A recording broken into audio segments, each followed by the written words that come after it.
and their windows had been busted out in the protests of Atlanta. Oh wow! When the Wendy's burned down and all of that. But what the business owners over there did, instead of being angry about it, they turned it into art. So they put up all these Black Lives Matters murals, and it was dope. Wow. It was beautiful. So what I did, I was like, yo, who did this? So I reached out and got in touch with the artist who did those murals, because I felt like this is an opportunity for us, even if it wasn't going to be out in front, to still partner with this moment. So I reached out to the kid that was doing I wanted to invest Black, I wanted to invest locally. So I reached out to this kid and was like, man, would love to work with you. Got the art done. The artist, like A said, it was something that we've done now 3 times. The artist let us know that they wanted a way to have some individuality in the moment. So it was like, yo, why not work with this guy, make everybody their own character, call it a cookout, and invite people in. That's just kind of how it came together. Yeah, it's about that time, you already know. Turn the speakers up, man, it's time to stop the show. Sean Tanner, Ryan Righteous, DJ Jeremiah. We bringing the heat, man, this joint be fire like, bruh. We in the field, we in the field, bruh. We in the field, we in the field. Just put it in work, we raising the bar. You tuned in to the Trackstarz. Yeah, back in the field with the Trackstarz. Ryan Righteous, Sean Tanner, DJ Jeremiah. Was good.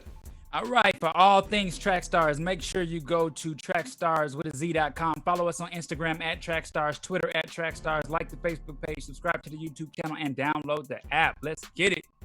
Man, it's been a crazy week, guys. I have been sick all week. Still waiting on my COVID test, man. Praying for you, bro. Yeah, we've been going through it. My wife has been holding it down. I had to stay away from my daughter all week, and my wife. It's been crazy. So pray for me if you can. Hopefully I'll get my results back soon, and then I'll be able to hang out with them again. But so we're going through it. But today is still exciting. I look forward to Saturday so much, man. We always got some awesome people that want to jump on with us, and today we have Marcus and Ace from Reach Records in the building with us. What's up, fellas? Hey. What's up, Trackstarz? How you doing, man? Good, man. I'm really good, man. Thankful, feel refreshed and just excited, man. So I'm really good. About you, Marcus? Hey, I'm doing great, man. There's a lot going on in the world right now, and God has given us the opportunity to be able to continue to work with great people. Couldn't ask for more. Yeah, man. So you got a big release that just came out. Summer 20 is out now, so go check it out. Man, talk about it. Tell us how this all came about in the middle of a pandemic. Man, I know, right? Yo, it's crazy, man. Again, we thank y'all for having us here. So obviously, I think it's becoming a franchise now, right? The Reach Records Summer Playlist, it's officially a franchise. We kind of stumbled into it, honestly, and we, tried to like fine tune it some, and obviously even considered, rebranding it, but it just become a thing of its own. I think the people are just familiar with it, so we're just kind of here with it. But this came about, same thing like last year, just a way for us to use our platform to reinvest in the Christian hip hop scene, to highlight other artists and just highlight the genre in a way that kind of infuses the genre, you know what I'm saying? So, and also, to be honest, gives us at Reach a chance for all of our artists to drop singles on the same day. Yeah. Each artist can promote their song and single without having to promote a collective album. So it kind of gives that freedom, you know what I'm saying? So it's a win-win. That's dope. Oh.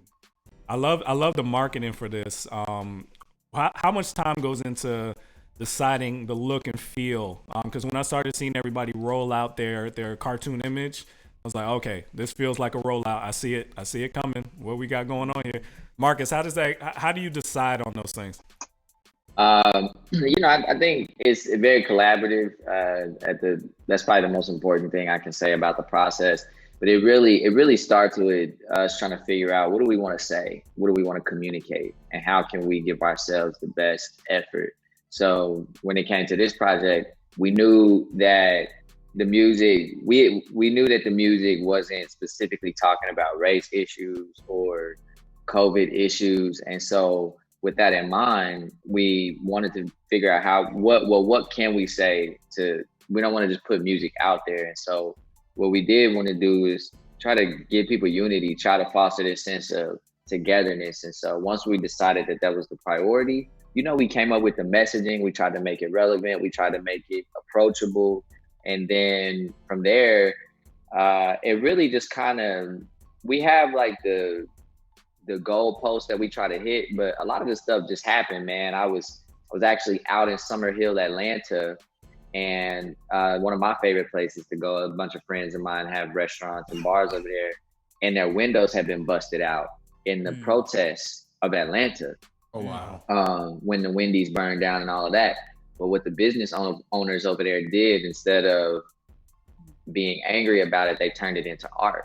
They put up all these Black Lives Matters murals, and it was dope. Wow. It was beautiful. So what I did, I was like, yo, who did this? So I reached out and got in touch with the artist who did those murals, because I felt like this is an opportunity for us, even if it wasn't going to be out in front, to still partner with this moment. So I reached out to the kid that was doing I wanted to invest Black. I wanted to invest locally. So I reached out to this kid and was like, man, would love to work with you. Got the art done. The artist, like A said, it was something that we've done now 3 times. The artist let us know that they wanted a way to have some individuality in the moment. So it was like, yo, why not work with this guy, make everybody their own character, call it a cookout, and invite people in. That's just it's just kind of how it came together. Very good. Using the everybody's invited to the cookout thing. Dope. That's very, very intentional, huh, Marcus? Right? It's always, it may not be caught all the time, but it's always intentional. It's always intentional. Yeah, that's an awesome backstory, man. Yeah, man. So I have a question for you guys. Just how is, like, do you guys like do y'all sit there and say, okay, this is how we're gonna do it, like from top to bottom, or is it just like, hey man, we just gonna let this thing just ride out? Or is it like, how do y'all pick the set list of this? Man, it's definitely like, it's a curation process. So, throughout the year, as I'm watching people in the scene, I'm trying to think about who would be a good fit, who could really benefit from our platform, who deserves, more amplification. So it's just an ongoing process. And then kind of see, like, for example, Rockstar JT, I've been knowing him for about a year and seeing him out and just seeing his heart, seeing how he interacts with people. Yeah. And then I saw him at Hobie's listening party at City Takers, and how he rocked the stage. And I mean, I've always knew he was dope, but I got to see him live, and I was like, this kid is dope. He's special. I would love to have him a part of what we're doing. So it's kind of like that. And then, we do invite certain artists to submit songs. And then there's like a quality control process, honestly. Same with any song that comes out of Reach. It's like, we all have to believe in the record. So some artists honestly may submit stuff that's really good, but it just may not fit the final product. And we just have, and so like, there's some artists that we wanted to get on there this year that were on last year that just couldn't find the right song. So just an ongoing quality control process that just takes time, but everybody's allowed to speak into it at Reach. I mean, from the intern to the marketing. If Marcus think a song is whack, he'll let me know. Marcus don't be biased with that New York in him, do we? Nah, not at all. Speaking of artists, though, a lot of people gonna be salty when they're like, "How come I didn't get no call? How come I don't?" How are people supposed to think about how to get involved in something like this? Should they feel slighted that they didn't cross your radar yet? I think that for me to say they feel slighted, it's like, no, because the reality is what I think is, fitting for the playlist. It's not a determination on whether somebody's dope or not. Right. So I think if an artist is arriving at that place, I would say, nah, don't let my opinion about your submissions to the Reach Records playlist define who you are. That's not the case at all. It's a matter of like finding the right song for the right moment. Obviously, the playlist is like lighthearted. It's about positive energy, sonically a little bit more bright, not as dense conceptually. So some of that plays into the playlist, right? So you may not get like a hardcore, intense boom bap record with deep content on it, because like the vibe is summer. You know what I'm saying? But Barbecue. but I think it's a barbecue, right? You may not want to. You know, you when you're at the barbecue, you probably don't want to have a guy pull up on you and just like start preaching to you for 30 minutes. Probably not. Yeah. But there is a time and place for that. You know what I'm saying? There's a time and place for that. And the playlist is just a way for like, hey, yo, come to the cookout, hear some good music, be lifted up in these times. We're not here to minimize the year we're in at all. We're just here to say, take a break, decompress a little bit. We know we got to get back to the protests. We got to get back to fighting racial injustice. We got to get back to the realities of COVID-19.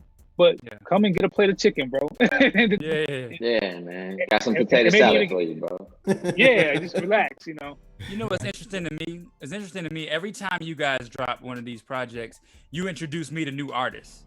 And it's just been crazy to hear some people just like, where did they come from? Where are you all finding all these different artists that are just not on anybody's radar? Like, are you all talking to camps that are saying, hey, check out this? Or Ace, are you digging in the crates and going real deep to find these artists? Like, how are you doing this? I mean, it's a collaborative thing. I feel like, one example I would say, there's a girl named Chastity on there featuring Paris Perez. That song is dope. That might be my favorite, honestly. Oh. Yeah, she's super dope. I like her a lot. I love her vibe.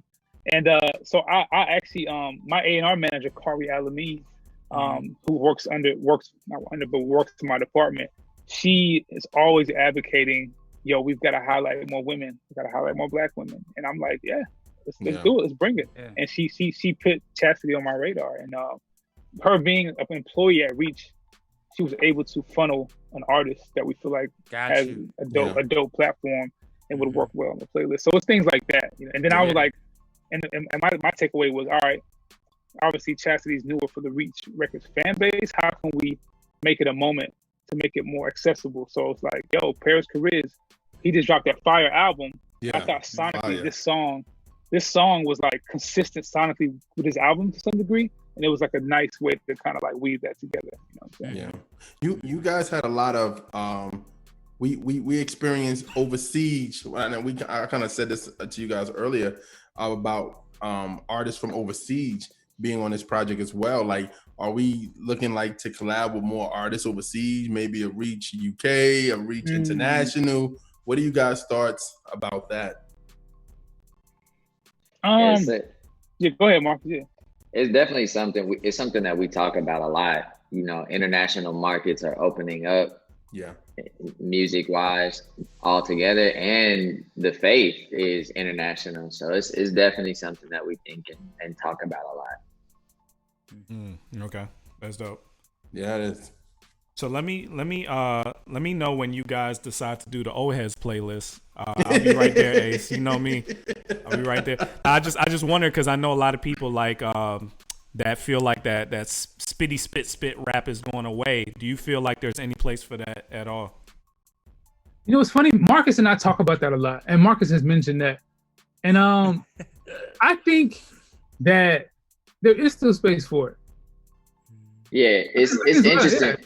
It's interesting, man. We do talk about, and a lot of the way that I try to frame everything is context is so important. Context is so important. And I think, especially right now where we're all at home, there's a huge market again for bars. And it's evolving. People are calling, like, there's a resurgence and people are calling it lo-fi. But that's nothing new. It's just new people are doing it, and it's coming on the heels of trap music. But there's so if the context is right, I think we can do it. And that's what we always try to wait for. You know, is when's the right time to do it. I would say like a lo-fi Reach playlist would be fire.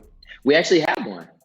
Dope. I mean, I'm talking about like how y'all got the summertime fall playlist of artists with that sound. Amazing. I would say that is, I guess I'll go ahead and say it. I definitely have considered that for sure. Dope. And I think it'll be dope to do. We've talked about how to diversify this offering, and that's Bars is right at the top of the list. Yeah. Okay. Yeah. All right. Because you got to think about it.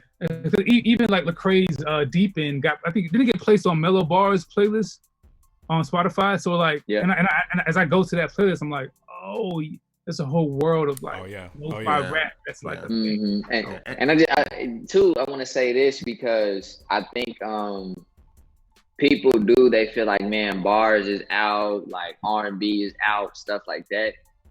One way to reframe this conversation is what playlists have now become are music blogs. Yeah. Right. So I was talking to Dell, Andy Minio's manager, yesterday, and we were talking about this, that if you wanted a certain type or a certain feel, you would go to a hip hop blog, and now it's all about the playlist.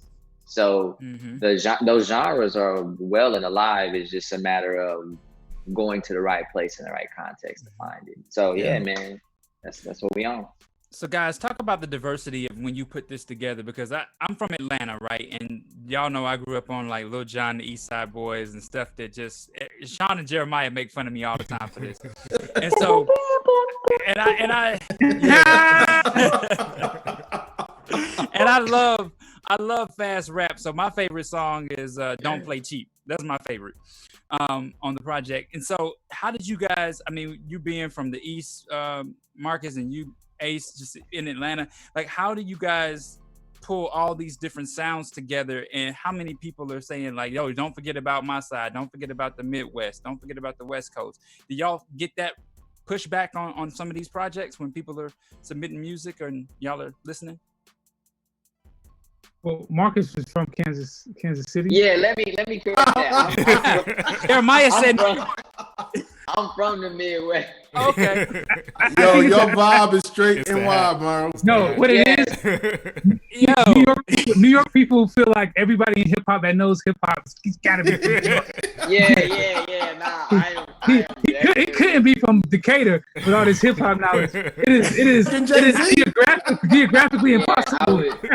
I would play my home, because being from where I'm from, I get that all the time. People are like, yo, where I'm from the Midwest, man. I'm a product of hip hop. Where you get the accent from though? Because it's straight New York. Nah, it's actually like a Yankees jersey got on too. Yeah, exactly. Nah, man, I think the way I talk is probably a mix of being from the Midwest and actually the South. So I lived in Kentucky as well. So it's just this interesting mix that comes out when I talk of just those two places coming together, man. That's funny. Jeremiah said you were from the East earlier. Yeah, I didn't hear you correct him, so I was just like, okay. I was so in the conversation that I didn't even think about it. But man, I'm from the Midwest, man. And then when he said Jay-Z was your favorite rapper, that's everybody. It's just like it starts to collect. I mean, let's not talk about the regionalism in hip hop. Let's just keep it, Well, no, I mean, because he asked the question. He was asking, are people fighting over their sounds? And Ace, you can speak to this a little way better than I could. But I think it's right now. The funny thing is, we were talking to the fellas over at the hip hop corner the other day, and the difference, I think, what's happening right now, especially in Christian hip hop, I don't think people think like that, and I don't think that the newer generation of hip hop thinks like that, at least regionally. I think it's more so everybody is influenced by everything, and so. Yeah, but Ace, you could, are people saying those things to you? I mean, I think, definitely have got a lot of chatter about something Jeremiah mentioned earlier about the lack of a more East Coast rap boom bap sound and reach overall in general, like where you guys have left that, and I'm like, that's something to consider, even though commercially that's not necessarily the sound that's driving hip hop consumption. Exactly. So that's my pushback. But I think in doing the playlist, we definitely were intentional about making sure we couldn't have I'm Up, Stick, Holy Savage, and like 5 other songs that sound like that. I think that's not doing good justice. So we added some Afrobeat, Wande, Limo Blaze. We added some UK grime and drill with Melvillous. We added some R&B with Chastity. So it's just, we did try to be like diverse, and I mean a couple I wish we could have got a Latin song on there, but you know, it's just so we're always considering how to make it diverse as much as we can. I wanted to have more female representation on there, which is something we want to fight to do better on that, to be honest. But overall, I think we definitely fought to be diverse as we could with the sound. Mm-hmm. And people may have their takeaways and say y'all could have did more of this, more of that. That's fine and fair, but we did try, right? We definitely tried. Ace, what is your style? Because they described you as Southern. I don't think your style is Southern. I mean, we got beats from you from years ago. I've never felt like it was a Southern beat, right? What is your style? That's a good question. I mean, I'm born in Atlanta. I'm sorry, born in Decatur, raised in Gwinnett. I'm raised in the suburbs. There you go. So Outkast is my, you know, Outkast is my favorite group of all time. But I would say my style is production style is I'm influenced heavily by Timbaland and Outkast. Heavily.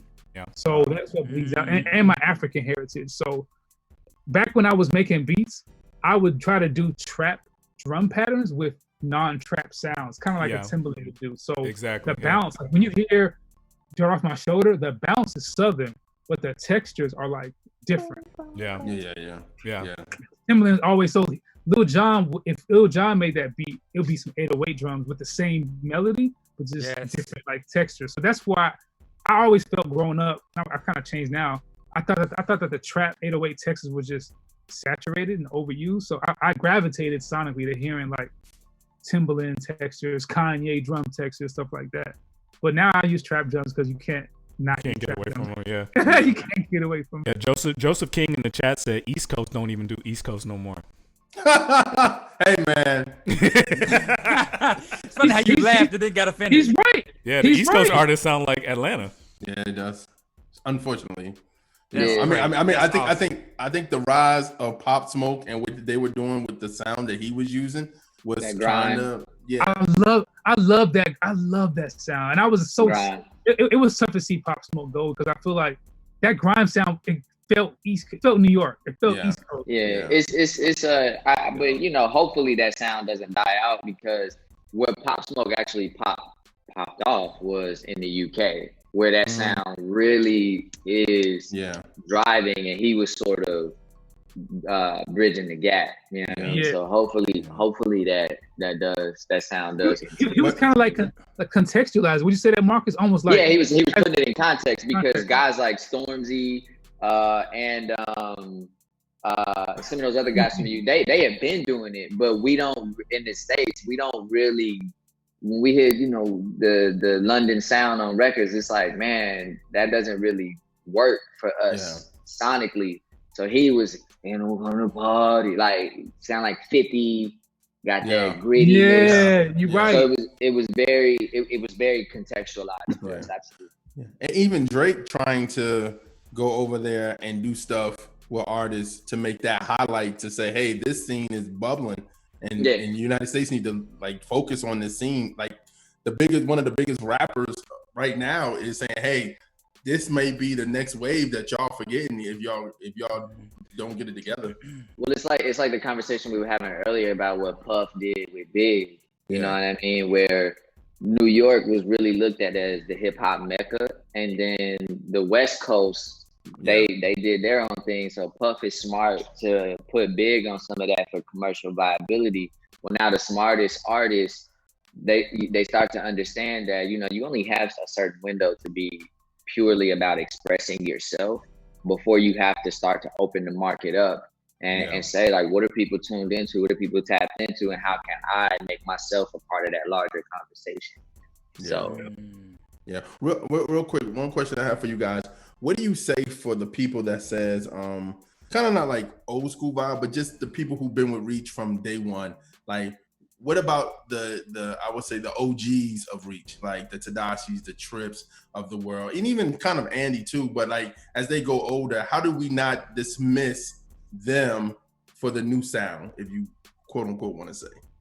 That's a good question. I feel like we have to give space for them to still be themselves. So Tadashi, to me, is like that boy is like still as relevant as he was 15 years ago. I mean, he's got a #1 record. Yeah, he was #1 earlier this year. Yeah, this year. So I mean, I think Tadashi has evolved and found a pocket that he's allowed to express himself in a more mature way sonically. So you may not get identity crisis Tedashii anymore. Yeah, like that doesn't work for him.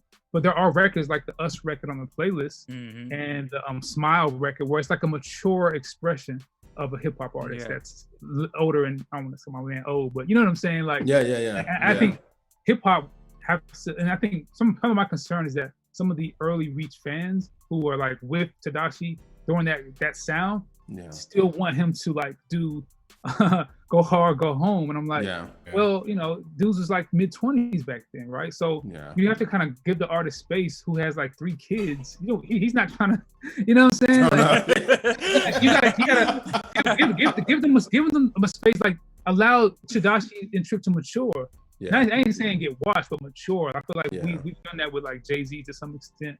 And I think that's how the legacy artists, the artists who are initially founded Reach, can like stay relevant. It's like allow them to space to be themselves.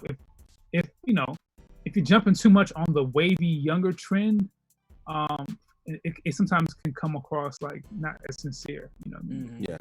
Yo, Ace, thank you for showing love to my boy Tory Deshawn. I've been campaigning for Tory Deshawn for years. Tory Deshawn, Brett Love, that whole crew, man, they are so talented, man. I'm like, yes, finally, people are starting to see it. I mixed his first album, what was it, 5 years ago? And when I mix albums, like you start getting tired of it because you got to listen to the same songs over and over again, make sure the levels are right, blah, blah, blah. I never got tired of that dude's album, man. I was like, this kid is super dope. And Brett Love's production is crazy. So to see him on this a couple times, man, I'm like, thank you. Somebody's getting it. Man. Yeah, Tory's dope. He's just dope. Like he's just a genuine dude. We use him a lot. I mean, we utilize. He's like family. I think there's like some people are just Reach Records like family. Like somebody made this example the other day. It was cool. They said like you got Wu-Tang. You had Wu-Tang who was like the 9 members. And you have like the offshoots, people who were not necessarily officially in the group, but were like part of the family. I think Tory Deshawn is like 116's family. You know what I'm saying? So we need to fix that too, though. We need to fix that too. Let's get him in there. No pressure. You know what I'm saying? Hey, I don't want to spill. If y'all already got something going, you know what I'm saying? You ain't got to say nothing. I'm just saying, just consider my boy Tory. He's a star. So I'm done. I want to ask this question. How is Reach as a whole dealing with the pandemic and like the fact that artists aren't on tour and shows have been canceled for the year? Like, how are you all keeping the motivation? How are you all keeping the energy up? Besides just releasing the playlist, like as a whole, as a community, as a fellowship for each other, how are you all keeping that up?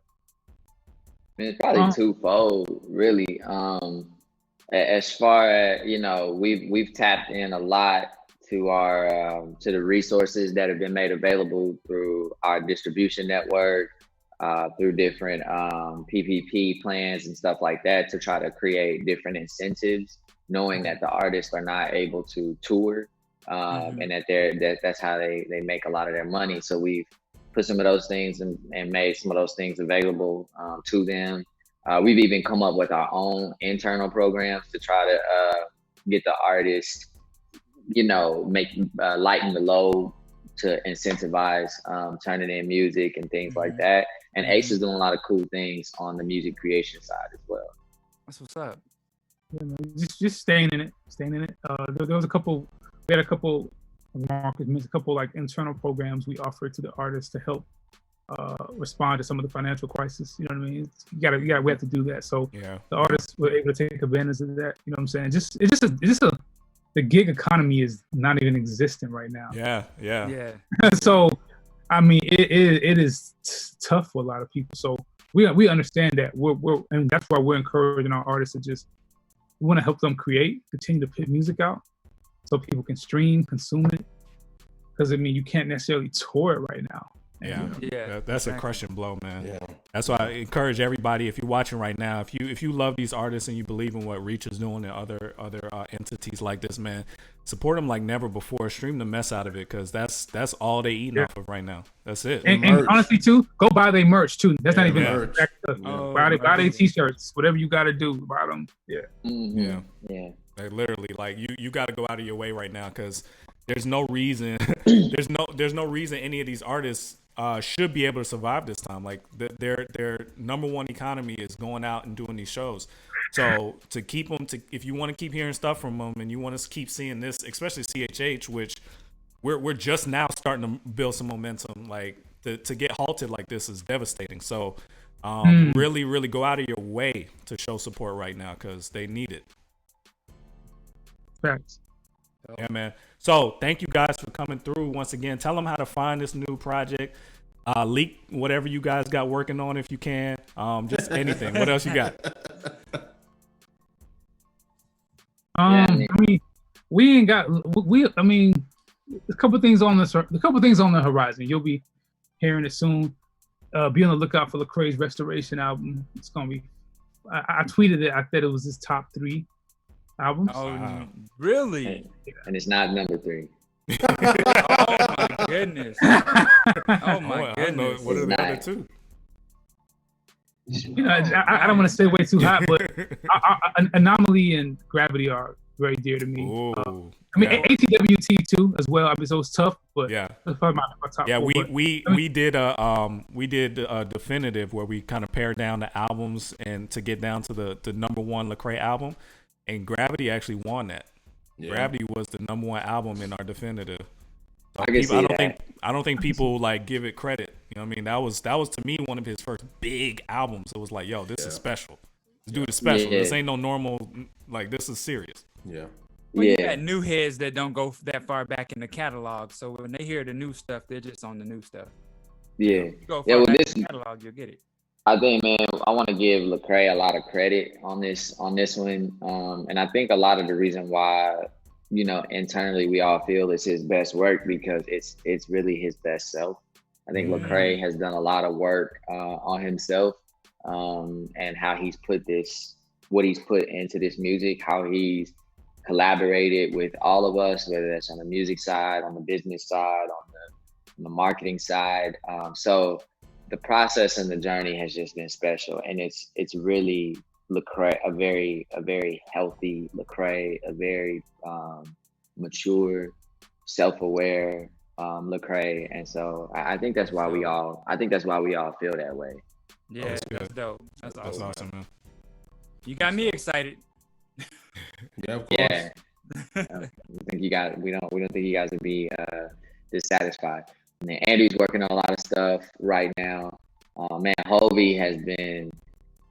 That kid is, his work ethic is wild. So he's got Hovey, man. We love. I think Hovey always look at Publix and like, I'm not going back, so I'm gonna work hard. Every time he drives by one, he be like, I got a new song now. Hovey pulled up on us with that Bane energy. He was like, I was made in the bathroom scrubbing them toilets.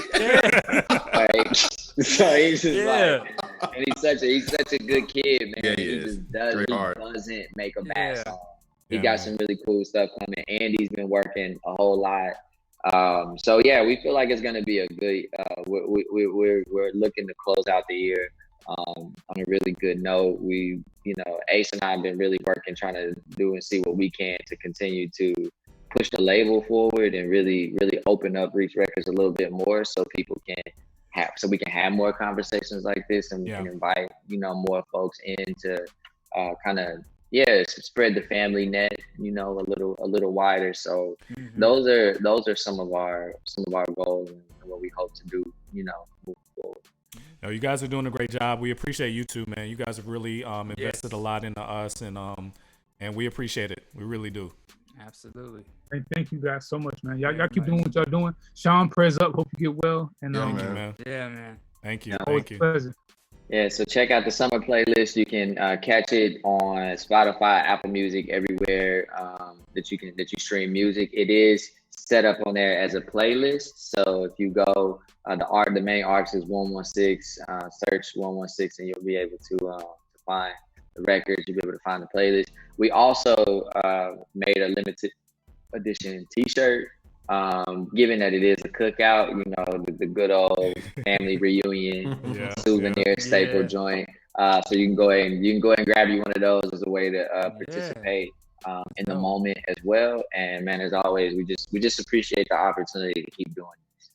Absolutely. Great job, guys. Love y'all. Yes, man. Yes, Yeah, man. Love you guys. Appreciate you. All right, let's get back into it. You in the field with the Trackstarz, Ryan Righteous, Sean Tanner, DJ Jeremiah. Let's